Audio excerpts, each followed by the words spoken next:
제가 한국에 있는 아버지한테 전화를 할 때마다 아버지는 늘 하시는 말씀이 있습니다. 야, 요즘은 운동 좀 하고 있니? 너 요즘 건강은 좀 어떠니? 뭐니 해도 건강이 제일이더라. 아마 연세가 좀 오래되시고 이제 거의 80을 바라보면서 살다 보시니까 아마 자기의 삶에서 느끼는 것은 건강함. 아무래도 힘이 있고 내게 건강이 없으면 아무것도 안 된다. 그래서 건강해야 된다라는 것이 늘 마음속에 이렇게 박혀 있는 것 같습니다. 다윗도 자기의 삶을 파란만장한 생을 살았어요. 그래서 그가 아주 어린 목동으로 그 집안에서 8째 아들, 한 명이 일찍 죽어서 7째 아들이라고도 하기도 하는데, 이 8째 아들로 장자 신분제 사회에서 8째 아들이니까 가치가 아무것도 없는 거예요. 첫째, 둘째, 셋째, 넷째, 다섯, 여섯째가 죽어야 겨우 그 다음에 장자 대접받을 건데 7명이 다 죽을 수는 없잖아요. 가능성이 없는, 집안에서도 뭐 이렇게 내놓은 것 비슷하게 그냥 쟤는 막내로 굴러먹는 애다 이렇게 여길 정도의 그런 어린 목동이었는데, 어느 날 하나님께서 사무엘을 통해서 자기를 부르셔서 기름을 부어주시더니 그 다음부터 내가 이스라엘의 왕이 될 거다라고 하시면서 그 다음에 일이 점점 막 진행이 막 되는 거예요.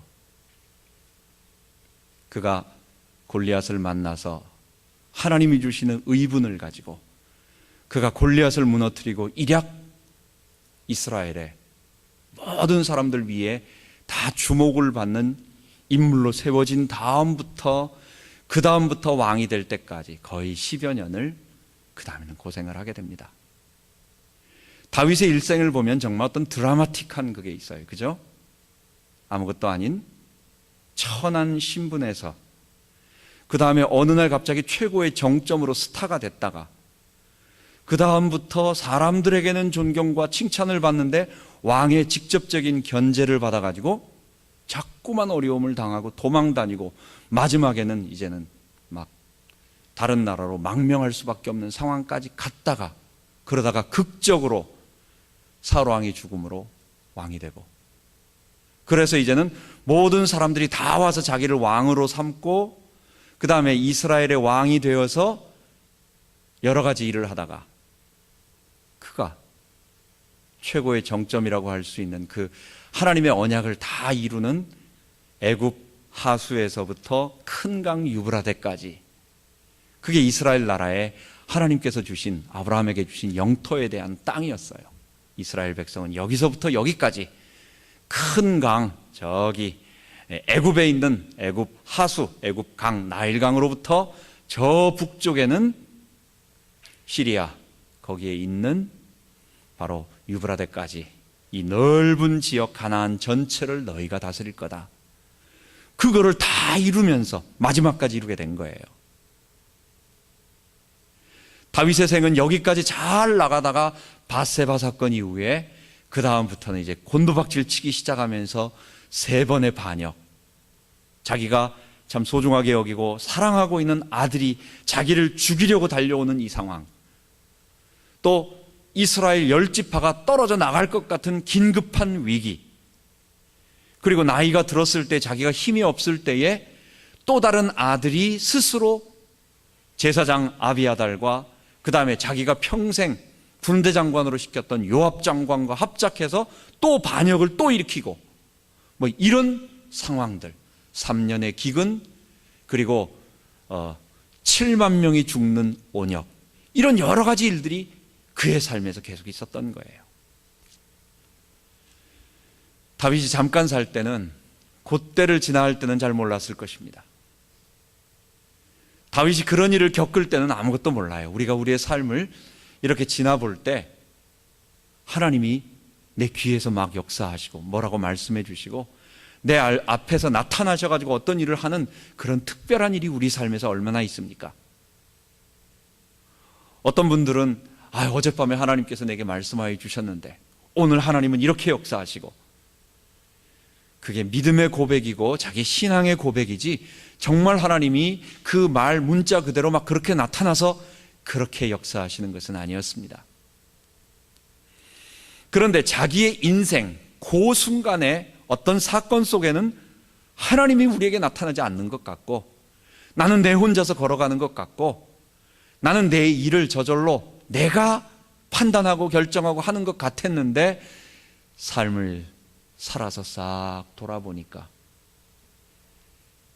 다윗은 자기의 일생의 중요한 고비마다, 중요한 일들마다, 그리고 심지어 자기가 범죄했을 때마다, 그리고 그 범죄를 땅을 치며 가슴을 찢으며 통곡하며 회개할 때마다 하나님 용서해 주시고 보호해 주시고 인도하셨던 그 모든 것들이 다 보여지는 거예요. 마지막에 가가지고 젊었을 때는 잘 모르죠. 자기가 성공했을 때는 잘 모르죠. 근데 마지막에 죽음의 요단강, 이제 우리가 건너가서 영원을 바라보고 영생을 눈앞에 두고 우리 하나님의 존전 앞에서 내가 그분을 1대1로 배울 거라고 하는 그 날을 눈앞에 이제 얼마 안 둔 목전에 두고 내 삶을 돌이켜보니까 나의 발걸음 한 걸음 한 걸음마다, 내 삶의 중요한 고비 하나하나마다 하나님께서 인도해 주셨구나. 그 하나님은 내게 약속하셨던, 그 나단 선지자를 통해서 말씀하셨던 내 아들 이스라엘이 하나님의 나라가 되고 이 나라의 성전이 세워지고 이 나라의 위가 영원할 것이다라고 하는 그 하나님의 약속을 하나님 이루기 위해서 내가 범죄했지만, 내가 정말 그 부끄러운 밧세바의 범죄를 했지만 하나님께서 우리 나라를 망하지 않게 하셨구나. 내가 비록 별건 아니었는데 하나님께서 나를 어렸을 때 보시고 나를 마음에 합한 자로 보시고 그리고 내 뜻을 다 이루겠다고 하시면서 그 내 일생을 이끌어 오셨구나. 그 모든 것을 한마디로 다윗은 뭐라고 말하느냐? 하나님은 신실하시다.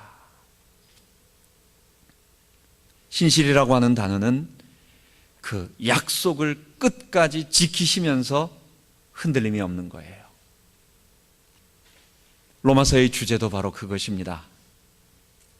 복음에는 하나님의 의의가 나타나서 믿음으로 믿음에 이르게 하나니 기록된 바 오직 의인은 믿음으로 말미암아 살리라 함과 같으니라 말을 하고 나서 그 다음에 말하기를 복음에는 하나님의 의의가 나타났다라고 말하는 거예요. 복음에는 하나님의 의의가 나타나서. 여기서 하나님의 의의가 뭡니까?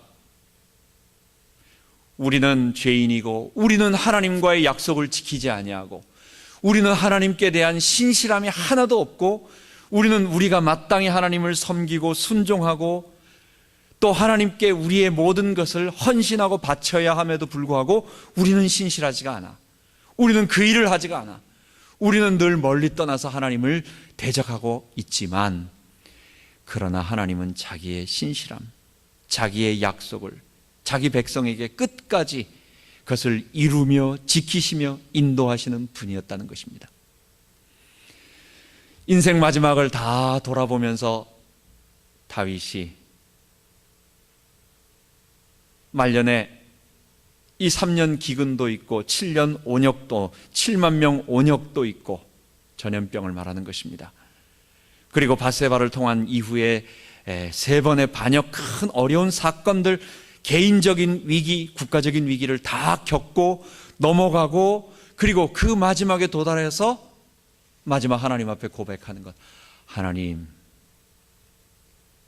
내가 잘해서 이 모든 것을 넘어간 것이 아니라 하나님께서 신실하셔서 나는 미쁨이 없는데, 우리는 미쁨이 없는데 주는 일양 미쁘시니, 디모데 후서에 바울이 말하는 것처럼 하나님은 정말로 신실하시고 하나님은 정말로 자기 백성에 대한 그 약속을 끝까지 지키시면서 아끼시면서 돌보시는 분이십니다. 그래서 하나님의 사랑을 고백하고 감사하는 것입니다. 여러분, 이런 다윗이 마지막에 할 수 있는 일이 뭐였겠어요? 그래서 역대상 다윗의 마지막 기록은 21장부터 29장까지 그 9장에 걸쳐서 전체적으로 무엇을 얘기하느냐? 다윗은 그의 마지막을 하나님의 성전, 그게 뭐냐면 신실하신 하나님께 대한 경외함, 신실하신 하나님께 대한 사랑, 그리고 이스라엘 백성이 이 하나님의 백성이 될 때 이 나라가 흔들리지 않고 영원한 나라가 되고 구원을 얻게 되고 하나님의 보호와 인도를 받는다라는 그 신앙의 고백을, 그것을 할 수 있는 마지막 것이 뭐였느냐? 성전. 그래서 다윗의 마지막 생은 이 성전을 위한 생을 보내게 되는 것입니다. 오늘 읽은 본문에 그래서 다윗은 하나님의 신실하신 사랑과 그 다음에 신실함과 사랑을 깨닫고 나서 첫 번째 29장에 뭘 하느냐? 그는 자기에게 약속하신 언약을 끝까지 지키시는 하나님을 찬양하는 것입니다. 10절부터 11절에 보면 여호와여 광대하심과 권능과 영광과 이김이 다 주께 속하였사오니 천지에 있는 것이 다 주의 것이로소이다. 여호와여 주권도 주께 속하였사오니 주는 높으사 만유의 머리심이니이다. 그가 하나님을 경배할 때는 제일 먼저 하나님 자신, 그분은 어떤 분이신가? 그분의 절대 주권, 부와 귀가 주께로 말미암고 또 주는 만유의 주제가 되사 손에 권세와 능력이 있사오니 모든 자를 크게 하심과 부하게 하심이 주의 손에 있나이다. 이게 다윗의 젊었을 때는 이런 고백이 안 나오는 거예요. 그때 고백을 하면 어른들이 야, 네가 뭘 살아서, 너가 뭘 한다고, 너가 해봤어? 다윗의 나이 마지막 인생 다 살고 나서 30의 왕이 되고 40의 왕위를 마무리했으면 한 70, 오늘날은 70이 한 청년인데 옛날 그 당시에 우리나라 조선 왕조의 왕의 평균 수명이 몇인 줄 아십니까? 40세 겨우 넘습니다. 중국 황제도요, 중국 황제들의 평균 수명도 그 좋은 것을 온갖 먹이고 그리고 온갖 건강을 매일매일 체크하고 하는데도 그게 40몇 세를 못 넘어요. 우리 인생이 지금 평균 수명이 80, 90으로 넘어가는 것은 근래 들어서 과학이 발전되고 그 다음에 약들, 좋은 약들과 건강에 대한 어떤 의학의 발전으로 해서 인간 수명이 80 넘어간 건 얼마 안 되는 거예요.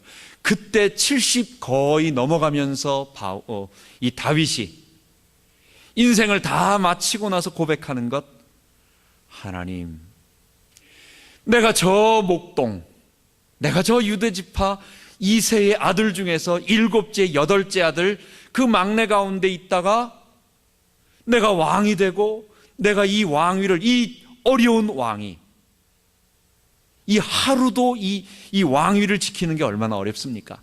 한 사람 마음 맞추기도 어렵잖아요. 우리 살기가. 우리 집에 모시고 계신 그분 마음 맞추기도 우리가 다 어려운 것입니다.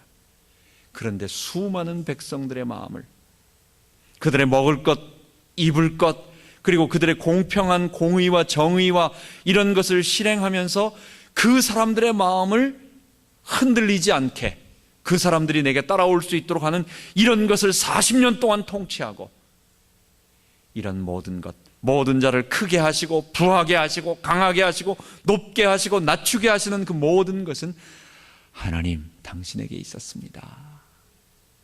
다윗이 첫 번째 자기 마지막 인생을 마무리하면서 고백하는 것, 하나님 아버지, 하나님의 절대 주권을 믿습니다.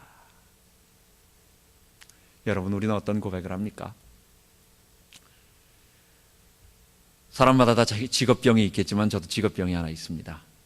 이걸 직업병이라고 표현하기가 조금 죄송스러운데, 새벽 기도를 해야 되니까 새벽에 일찍 일어나는 그것이 한 4시 반에 알람을 맞춰 놓으면 항상 4시 반에 깬 적은 1년에 한 몇 번 없습니다.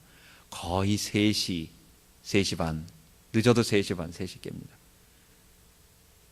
아직까지 그게 막 즐거워가지고 막 이런 것보다는 피곤한데도 깨면은 또 잠들면 안 되니까 막 이런 어떤 그런 부분으로 좀 그런 건 있습니다. 근데 그때 일어나서 하나님 앞에 마루에 나가서 기도할 때, 그때 나의 삶을 쭉 인도하셨던 그 하나님이 그 주마등처럼 지켜놔요.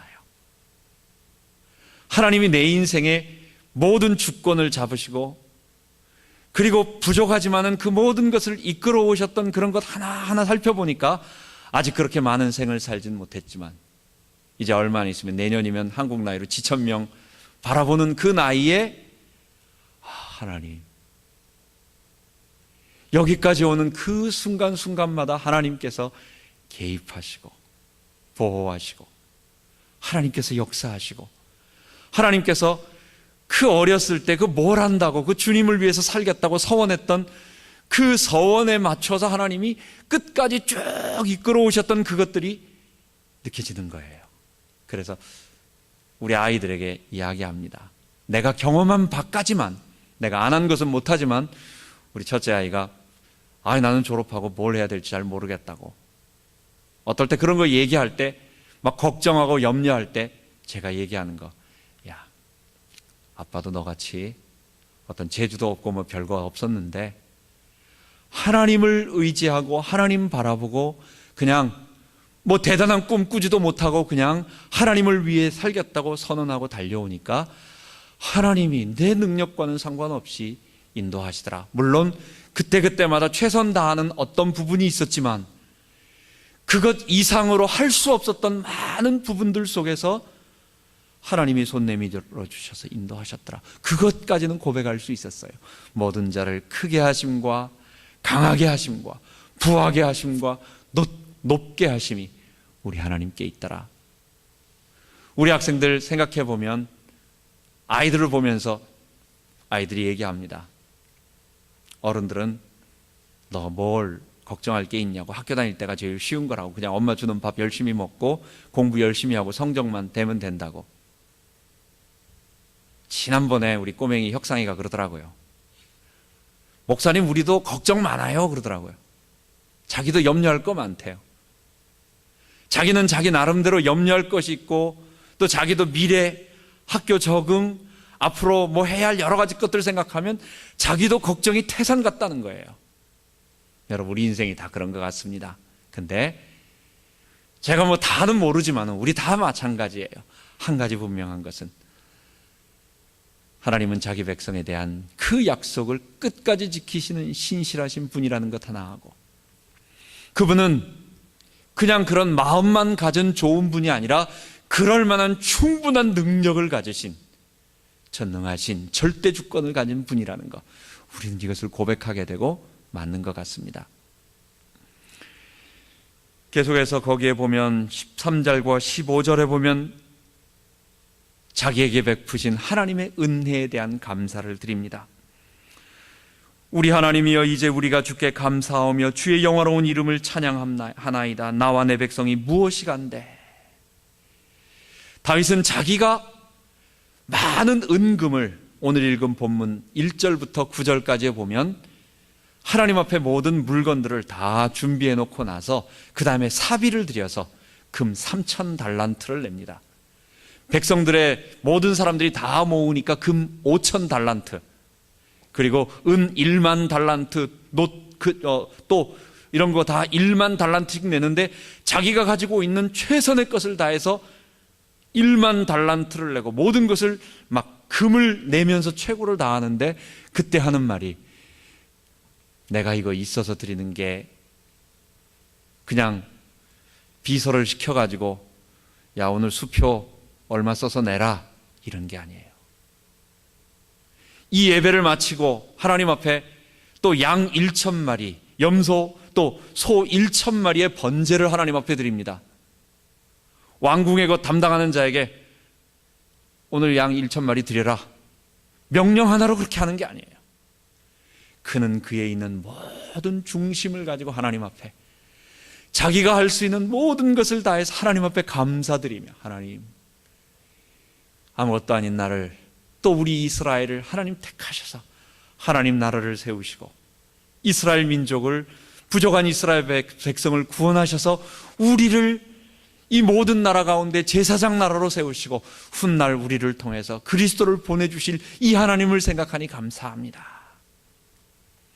다윗은 전능하신 하나님을 찬양하고, 다윗은 자기에게 베푸신 하나님의 은혜를 감사하고, 그리고 마지막으로 다윗은 자기 열조들에게 약속하셨던, 그 아브라함에게 약속하셨던, 그리고 그 모세에게 약속하셨던, 그리고 가깝게는 나단 선지자를 통해서 자기에게 약속하셨던 그 언약을 지키시는 하나님의 신실하심을 찬양하는 것입니다. 16절부터 19절에 보면 우리 하나님 여호와여, 우리가 주의 거룩한 이름을 위하여 건축하려고 이 모든 물건이 다 주의 손으로 왔사오니 다 주의 것이니이다. 우리 열조 아브라함과 이삭과 이스라엘의 하나님 여호와여, 우리 열조의 하나님, 그들을 부르셔서 자기 백성 삼으시고 그들을 끝까지 돌보시겠다고 약속하시며 정말 돌봐주셨던 그 하나님. 다윗은 자기의 인생 마지막 마무리를 다 하면서 역대상 29장에 하나님의 신실하심과 그리고 하나님의 언약을 찬양 드리는 것입니다. 그리고 나서 이제 다윗은 성전을 사모하며 성전을 지을 수 있는 건축 준비를 하게 됩니다. 물론 자기가 지을 수는 있었습니다. 그런데 나단 선지자를 통해서 하나님께서 하지 말라고, 그것은 하나님의 중요한 약속이었는데 너의 아들, 가깝게는 직접 태어난 내가 선택한 이 성전을 지을 자라고 선택한 솔로몬, 그가 지을 것이고, 그리고 그것보다 더 후에 너의 후손으로 올 그리스도께서 영원히 무너지지 않는 성도들 마음속에 영원히 있을 그리스도의 나라, 하나님의 나라, 그 참된 성전을 지을 것이니까 너는 직접 성전을 짓지 말고 너의 아들에게, 후손에게 맡겨라. 그러니까 다윗은 자기의 마지막 생을 이 아들이 다 지을 수 있도록 하는 것입니다. 솔로몬 나이가 그렇게 많지 않았습니다. 한 20대 전후로 되는 것 같습니다. 그렇다고 열몇 살, 한 15살, 16살 이런 건 아닌 것 같아요. 르호보암이 41세의 왕이 되었는데 다윗이 40년, 이렇게 솔로몬이 40년 또 왕위에 있으니까 솔로몬이 왕이 되기 직전에 르호보암이 태어났다는 얘기입니다. 그러니까 이미 결혼을 했고, 아무리 일찍 결혼을 했어도 아마 20대 초반이나 아니면 19세 이 정도 되지 않았을까 생각합니다. 그러나 인생 경륜과 이 이스라엘 나라를 이끌어가는 것과 그리고 이 엄청난 하나님의 성전을 짓는 데는 어린 거예요. 그래서 그에게 모든 것을 준비시키면서 은과 금과 폐물과, 그래서 거기에 보면은 22장에는 다윗이 제일 먼저 21장에 성전 부지를 준비합니다. 다윗 말년에 일어났던 인구조사가 있었습니다. 이것은 다윗의 범죄로 하나님께서 기뻐하지 않는 일이었습니다. 인구조사 자체가 나쁜 것은 아니었어요. 신명기와 신명기 전에 민수기는 늘 인구조사하는 게 그거였기 때문입니다. 그런데 다윗이 한 인구조사는 목적이 그렇게 선한 것은 아니었던 것 같습니다. 그 선하다라는 것은 하나님께서 아브라함에게 너의 자손이 하늘의 별처럼 땅에 또 모래처럼 많아질 것이다 약속하셨기 때문에 지금 이스라엘의 번성은 하나님의 약속의 성취예요. 그런데 다윗은 어느 정도 교만했던 것 같습니다. 내가 이스라엘을 통합하고 이스라엘 민족들의 적들을 다 물리치고, 그리고 우리 민족이 지금 어떻게 되는가, 사사시대 때도 얼마 안 되고 가나안 정복할 때도 얼마 안 됐던 우리 민족이, 우리 이스라엘 나라가 어느 정도 되는가 한번 보자. 아마 외부에도 드러내려고 하는 어떤 그런 부분도 있었을지 모르고, 어쩌면 자기가 자기 스스로에 대한 내가 이 정도의 일을 했어라고 자기 만족일 수도 있고, 대체로 다윗의 그러한 업적, 자기 업적에 대한 교만함, 그게 인구조사를 한 동기였던 것입니다. 하나님은 기뻐하지 아니하셨어요. 그것으로 인해서 이스라엘은 7만 명이 죽게 되는, 또 물론 그 본문 바로 앞에는 다윗이 인구조사를 했기 때문에 죄 없는 7만 명이 죽은 게 아니라 하나님께서 이스라엘의 범죄를 징계하기 위해서 다윗을 격동케 했다고 말씀하시는 것입니다. 사단을 시켜서 또 사단의 다윗을 격동하는 것을 허용하셔서, 결국은 겉으로 보면은 다윗이 인구조사를 시켰지만 하나님이 본래 다윗이 인구조사를 하도록 만든 것은, 그냥 놔두신 것은 이스라엘을 징계하기 위해서, 이스라엘 범죄하기 위해서 그런 것이었습니다. 그 마지막에 있었던 이스라엘의 그 징계는 어디에서 끝났느냐? 예루살렘 성에 한 언덕 같은 곳이 있습니다. 거기가 산 중턱이니까 그 산 언덕에 예루살렘 성 동쪽 편에 시온산이 하나 있습니다. 거기에 여부수 사람, 예루살렘이 원래 여부수입니다. 그 여부수 사람 아라우나, 혹은 역대상에는 오르난이라고 말합니다. 하나는 여부수 방언이고 하나는 히브리어입니다. 같은 이름입니다. 그 아라우나의 집 앞뜰에서 하나님 앞에 예배를 드리며 번제를 드리며 하나님 앞에 화목 제사를 드릴 때에 하나님께서 이스라엘을 향한 그 진노, 이스라엘을 징계하기 위해서 다윗을 격동시켜 인구조사하게 했던 그 일의 그 진노를 하나님께서 풀으시고, 그래서 인구조사는 왜 거기에 기록되었느냐, 다윗이 이런 엄청난 잘못을 저질렀다라는 쪽보다는 하나님께서 다윗 성전을 지을 부지를 아라우나 타작마당에 얻게 하셨다라고 하는 그 근거로 주로 그쪽으로 기록이 되어 있는 것입니다. 그래서 다윗 생애의 첫 번째, 그는 그 땅을 사고도 남을 만한 충분한 돈을 그 아라우나에게 줍니다.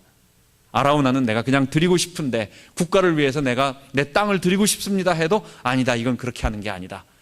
내가 너의 마음은 좋지만 그러나 이건 하나님께 드리는 것이기 때문에 내가 충분한 가격을 들여서 공짜로 하지 아니하고 그 땅을 사겠다고 해서 그 가격, 온 산을 사고도 남을 만한, 그 시온산 전체를 사고도 남을 만한 충분한 돈을 아라우나에게 주고, 그리고 그 땅을 예루살렘 성전의 부지로 마련합니다.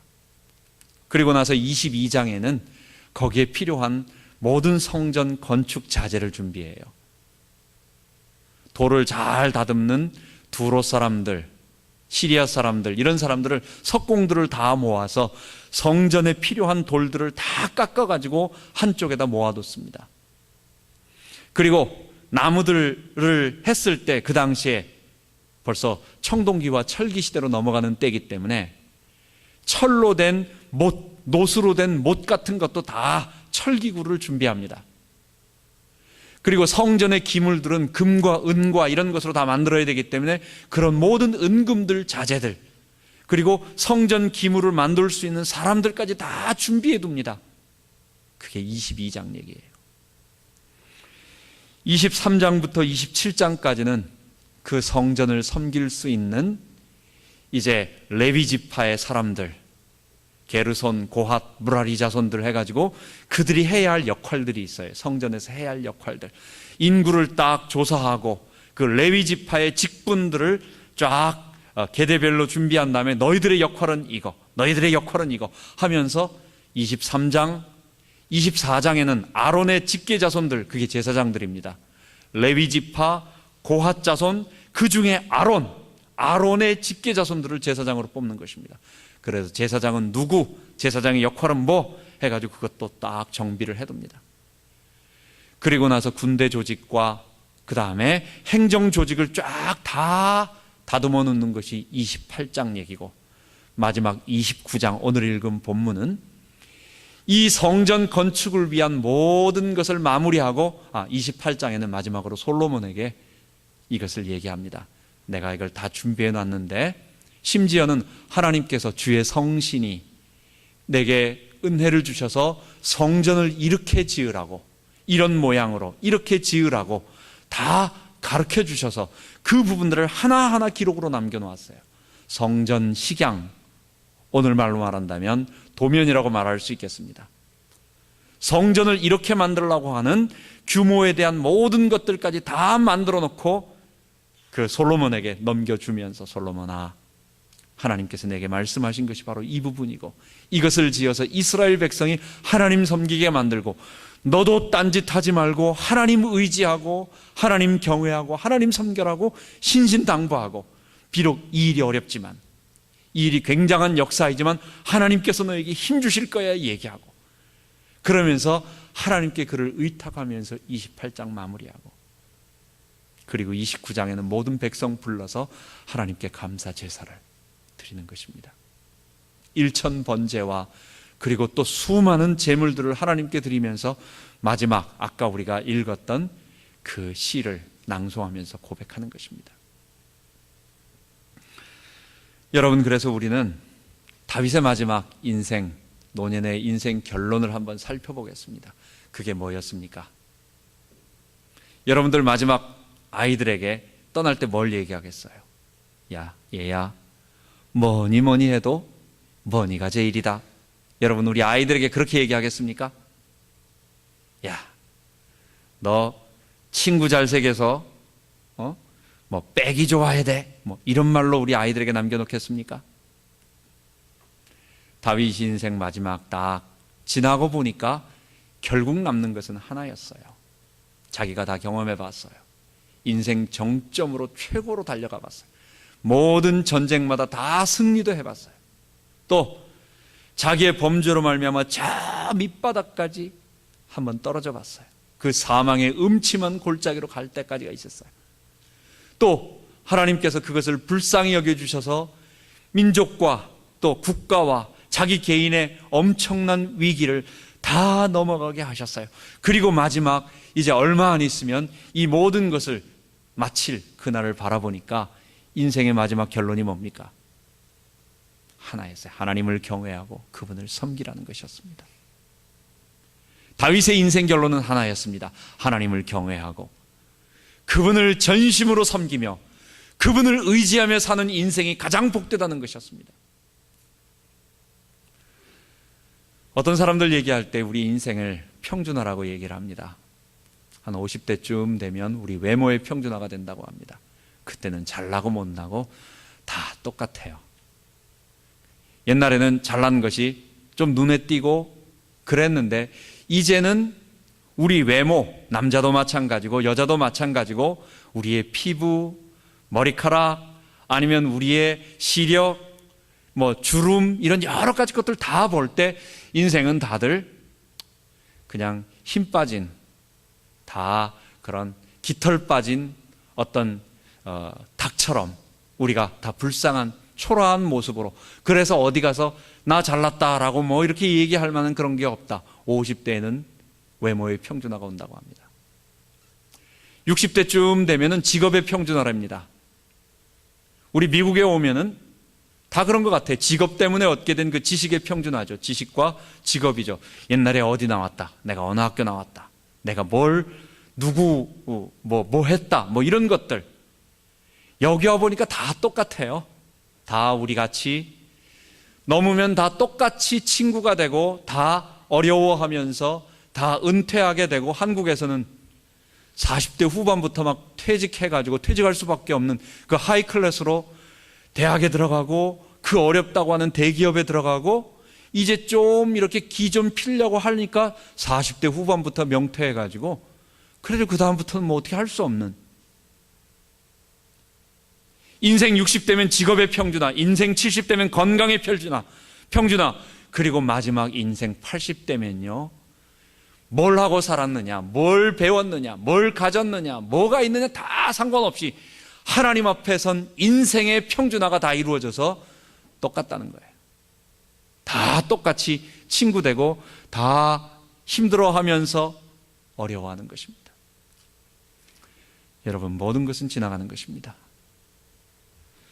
모세의 기도처럼 시편 90편, 우리 늘 송구영신 신년 예배 때마다 인생 70이요 강건하면 80이라도 신속히 날아간다고, 우리의 인생이 아무것도 아니라고, 죽게는 천년이 한 밤의 경점 같다고, 잠깐 지나가는 것 같다고. 젊었을 때는 세월이 왜 이렇게 안 가는지, 왜? 힘드니까. 뭘 해야 할 게 많고 어느 정도 올라가서 내가 뭘 직업을 가져야 되고 뭐 할 게 많으니까, 할 게 너무 많아가지고 힘들다, 왜 이렇게 세월이 안 가나가는데, 나이가 어느 정도 들고 하니까 어른들처럼 보면 일주일이 언제 간지 몰라요. 그리고 엊그제 송구영신 예배한 것 같은데 벌써 9월, 이제는 좀 있으면 땡스기빙, 할로윈, 땡스기빙, 그 다음에는 크리스마스 나오는, 올 한 해도 그냥 가는 것입니다. 인생이 잠깐이요, 우리가 70이 잠깐이요 80이 신속하게 다 날아가 버리는 것이라는 것. 전도서에는 뭐라고 말하느냐?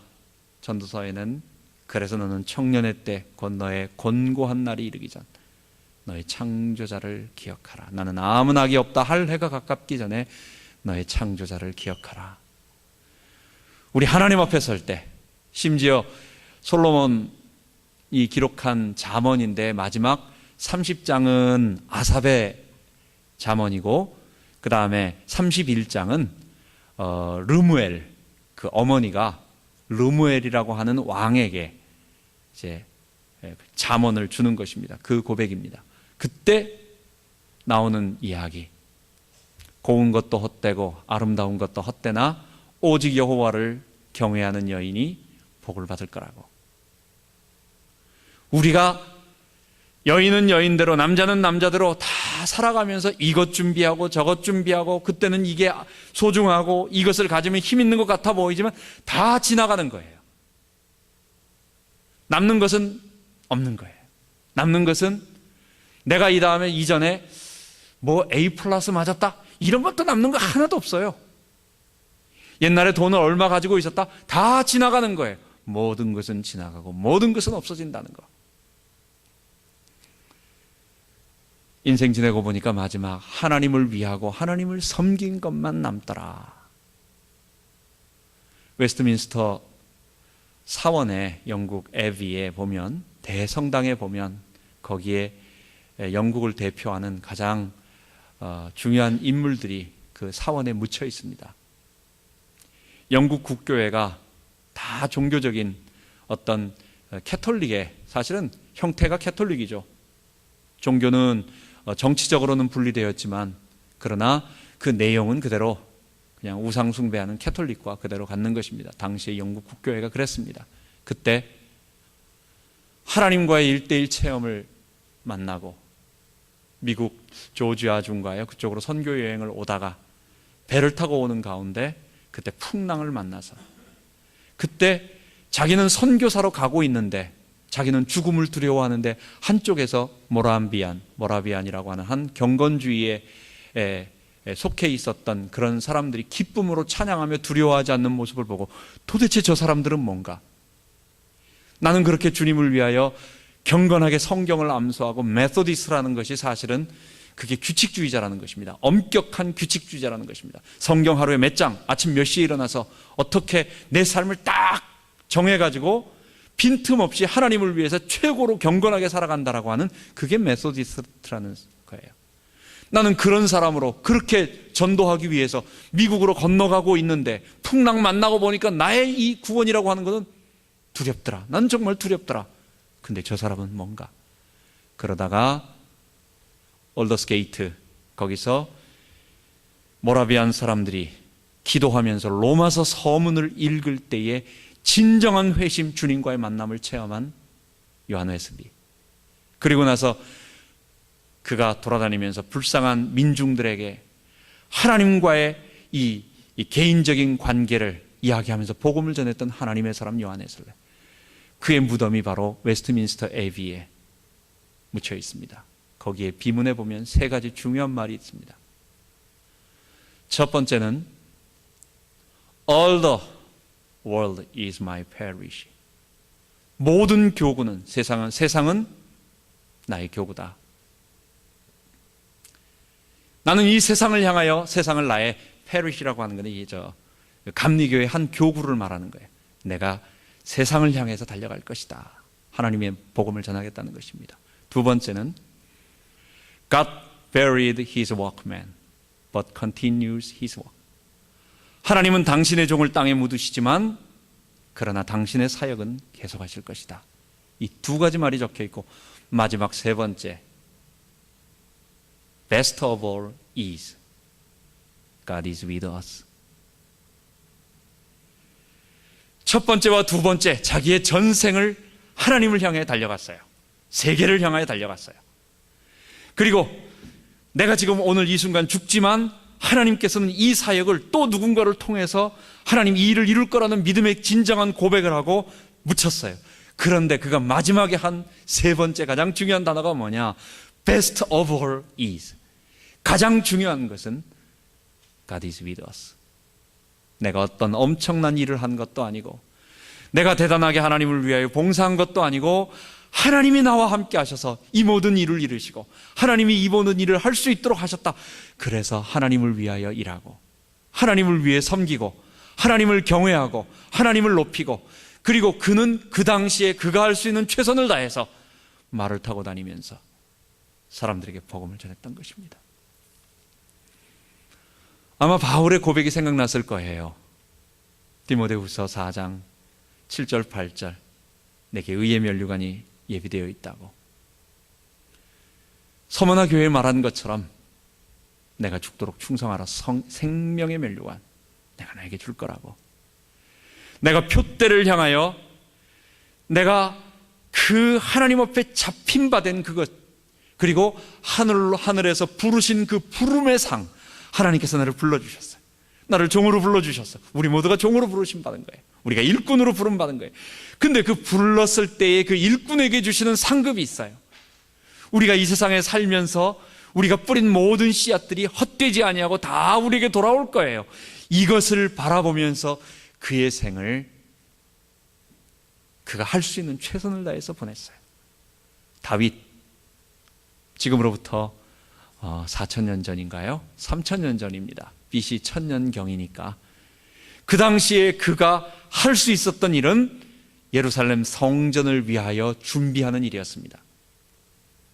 여러분, 지금 이 시대에 또 요한 칼빈이나 아니면 종교개혁 시대는 뭐였을까요? 하나님을 위해서 할 수 있는 일. 그 당시에는 우상 종교라고 말할 수 있는 로만 캐톨릭, 그 어마어마한 그 세력과의 싸움 속에서 끝까지 복음을 지키며 이 개혁운동을 일으키는 것이었습니다.